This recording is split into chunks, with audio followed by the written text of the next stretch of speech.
57 honoring Black history in Michiana all month long. And the city of South Bend is now considering a plan for reparations to help the Black community recover from decades of unfair practices in housing, jobs, education, and more. Tonight, ABC 57's Naja Woods takes a look back at the very real reasons behind the push. Although the call for restorative justice is not unique to South Bend, the city's story behind it is. And leaders spearheading the movement tell me the Black community has endured a painful past in the city, from being denied housing to being forced to live in the most undesirable part of South Bend. But they tell me now is the time to work together towards making a wrong right and start the process of healing. It's going to take an intentional and well-designed intervention to remediate, all of the harm that's been caused for decades. For far too long, local leaders, like Black Lives Matter founder Jordan Geiger, say African American communities have been neglected in South Bend.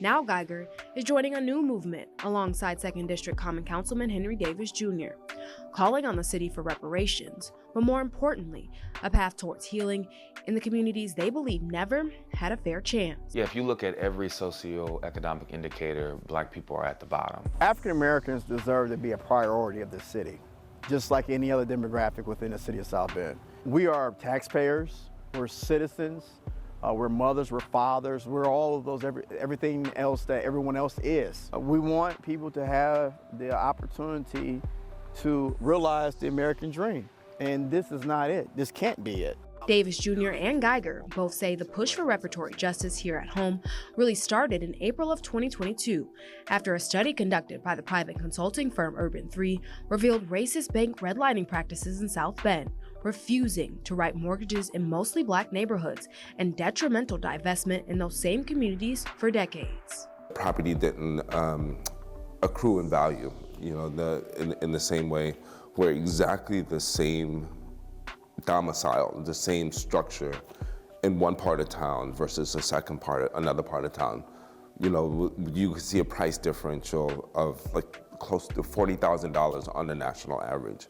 And South Bend kind of mirrors that. Because of the history of redlining and due to the fact that homes have been demolished and now you have vacant lots now in place, that the city in these communities lost somewhere close to $1 billion in tax revenue. A redlining exhibit on display at the St. Joseph County Public Library late last year shed light on how the tactic was heavily used at the turn of the 20th century to deter mostly Black families from buying homes outside an area known as the Black Belt, essentially binding them to undesirable parts of the city, mostly on the west side of South Bend, a part of the city Davis Jr. believes was left behind. The accommodations for quality of life for African Americans have been very low. You don't see a lot of grocery stores, banks.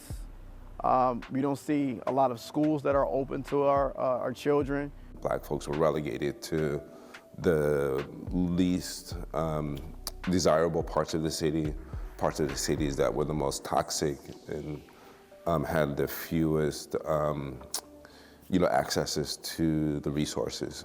Dr. Darrell Heller, a historian and the director of Indiana University South Bend Civil Rights Heritage Center, says redlining did a lot more than force segregation on the west side. According to a recent study by Prosperity Now, on the average wealth divide in South Bend, the average median household income for Black families is around $21,000, nearly half that number for the average white family.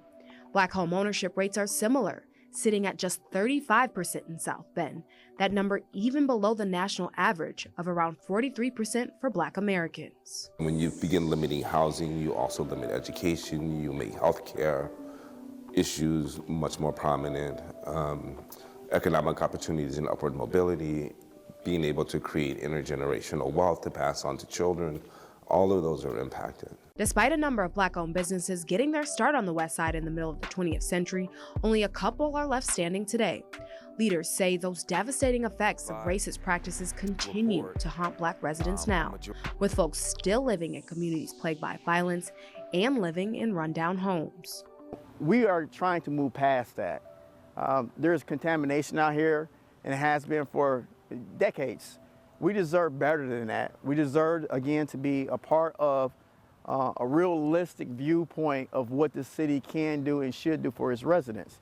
just like we see on the east side of the river. And once we have an understanding of how we got here, then we must determine how we move forward. What can we do to remedy these circumstances? For both Geiger and Davis Jr., spearheading the Common Council's reparations resolution is personal for West Side natives. My great-grandfather lived in an area where only black folks could live, essentially. They were restricted from moving to other parts of the city, and then they worked jobs where they weren't, paid fairly. Opportunities weren't like widely available to us as they were for other folk. Me being an elected official says I must take my people to a higher level. This is the part of taking us to a higher level.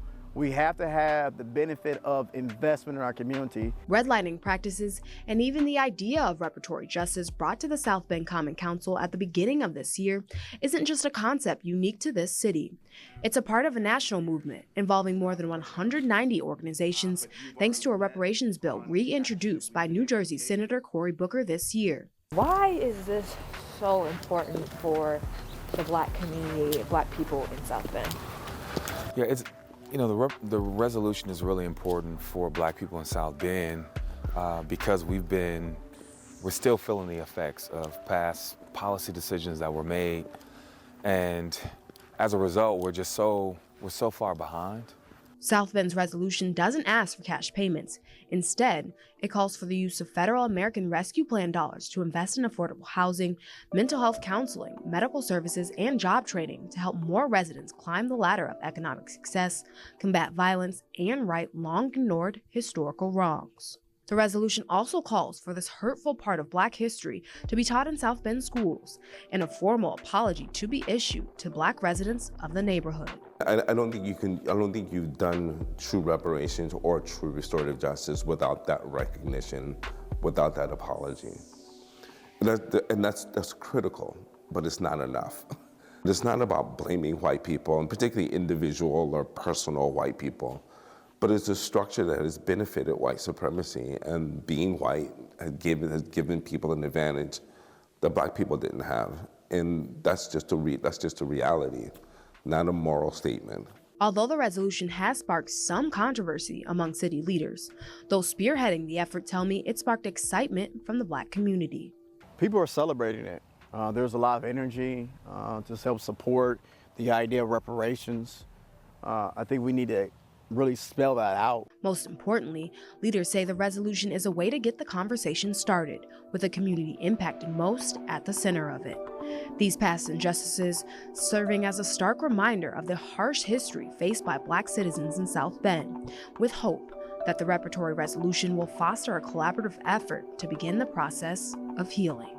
We can no longer sit back and watch our side of town, our areas, to go into further decline. Having all the voices, both those who are participated in the harms, those who were recipients of the harm, but having those come together.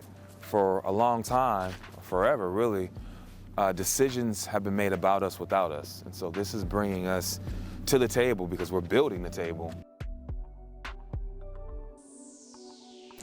Right now, the resolution is still being looked at by the Common Council.